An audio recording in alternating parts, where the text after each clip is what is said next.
But yeah, so without further ado, hit that as well. All right. So, first off, welcome to my home. I want to start off with a question for you guys. And for at least a few of you here who were at my last presentation, this question may sound familiar because it is the same question, but nevertheless, I really do want you to ask yourself this question again because things may have changed since the last time. And that question is, have you ever had a news story of any kind, whether from a newspaper, a magazine, on TV, or over the radio, that changed your life, or maybe changed how you saw the world, or made you want to go do something? And you can answer that in your own minds. For me, that happened in 2005. I actually remember it really well because I was 14 going on 15. But I also remember because Hurricane Katrina had just happened. And for those of you who remember, Hurricane Katrina wiped out a good portion of New Orleans. And it had just happened probably about a month beforehand. Hundreds of people had died, actually thousands of people. Many more were left homeless, without fresh water or food or even shelter, basically the human necessities. Now, as a 14-year-old, I didn't really care about any of that. I mean, if you think about what 14-year-olds care about, what did 14-year-olds care about? What did you guys care about when you were 14 years old? Tana? Sports. Sports? What about you guys? Clothes. Clothes? Boys. Boys. I knew somebody was going to say that. Yeah, for me it was girls. I was just getting to that point where girls were interesting. Yeah, and for 14-year-olds, that's really all they need to have. It's in their immediate circle.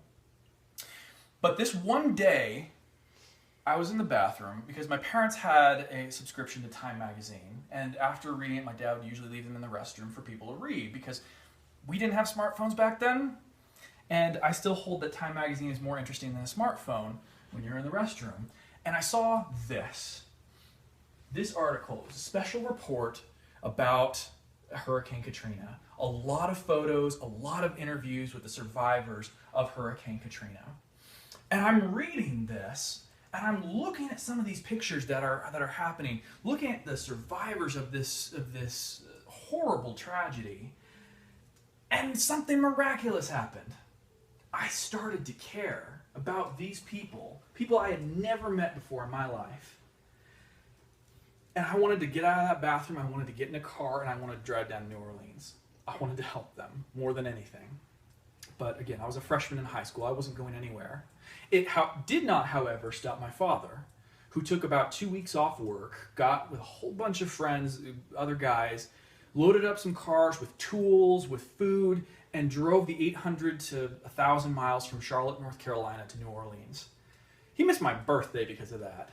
But I didn't feel bad about that. I felt jealous because I wanted to go, but I didn't feel bad. Now, because of this, I started to care about the stories that were happening around me or in the world around me. And I lucked into this, if I'm being honest. I didn't care about the news otherwise, but from that day on, I really did. And I'm here to tell you guys and make a promise that I made to my last audience that there is a story out there for you. In fact, there are multiple stories. There are a lot of them. But the kicker is are we looking for those stories? Because if we're not looking for them, the chances of just stumbling across them, a life-changing story such as this, isn't just going to happen. At least the likelihood is very low.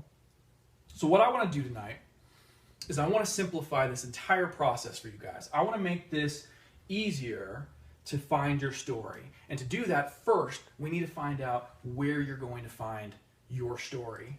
So if you look here, I study journalism for fun, actually. So I have found a number of reliable sources, such as the New York Times, this is one of my favorites, Wall Street Journal is another great one, National Public Radio, that's one you can listen to in your car. And I promise you, if you guys listen to that on your commute, you're going to show up to work, and you're going to get out of your car and you'll be like, my IQ went up a few points on my way here. I am smarter than everybody in this office. Promise you that. I am dead serious. I love NPR. One of my personal favorites. I want you guys to pick one of these. Commit it to memory. Because after we're done, I want you to be able to go home and look them up on Facebook and say, you know what? I'm going to check these guys out. See if they're any good. Now you may think to yourself, Sam, I've noticed some of these are kind of liberal newspapers here. It's true. Stuff like the New York Times, it's a little more liberal. The Wall Street Journal is a little more conservative. But they're all high quality. And that's what we're looking for most of all. Bias doesn't necessarily have to be bad. It can actually help open our eyes to a different point of view. Now, the second question we need to ask, how often should you be reading the news? Now, if you're like me, you could spend 2 to 3 hours a day and not break a sweat. But you guys, I don't want to do that to you. I don't want to say you have to even read for an hour, not even half an hour. Let's lower it down to just 10 minutes. And the reason why I say even 10 minutes is because of actually some really sad statistics I've found. From the Press Institute, I found out that 59% of Americans only read headlines. You can read into a lot of things that aren't true just from a headline. And for the rest, for the other 41%, what do you think their attention span is? Throw out a number. How long do you think somebody's attention span is reading news? In seconds, minutes? Like 3 seconds. 3 seconds? 35 seconds. 35 seconds? You guys think? 15 maybe? 15? Yeah. Closest? It's actually 4 seconds. Oh my goodness. Yeah. It's not long. And I gotta tell you, that 4-second attention span, it's not enough. Because in the last 20 years, you guys, journalism has been going downhill. Newspapers and news stations have been closing their doors at a rapid pace because people aren't paying attention. And I say this a little bit selfishly because this is really something that needs to be supported. There's this movie here, Spotlight, that I love. It actually won Best Picture in 2015. It is on Netflix, so yes, you guys can go watch that this weekend. Highly recommend it. And this is a story about the men and women who were able to report on the Catholic sex scandal back in the early 2000s, who uncovered the fact that many young men had been abused during that time. It's a sad story, but it's an important story. And because these people who would probably not be able to do that same job today, were able to report on it, things changed for the better. And I gotta tell you, I love this movie. Please, if I can leave you with just a second thing today, go watch this movie. It'll make you feel great about journalism. It'll get you excited to do this. Now, I'm gonna leave you with a bit of a warning here, because I understand that the news can be a lot. People can get tired of it, they can get anxious, they can get nervous, or even pessimistic reading too much news. I know I did back in November. It's okay to take a break. It's okay to not read it for a week. I know I did, and you can probably guess which week that was in November.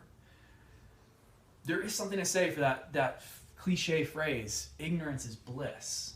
But the problem is that people get addicted to the bliss.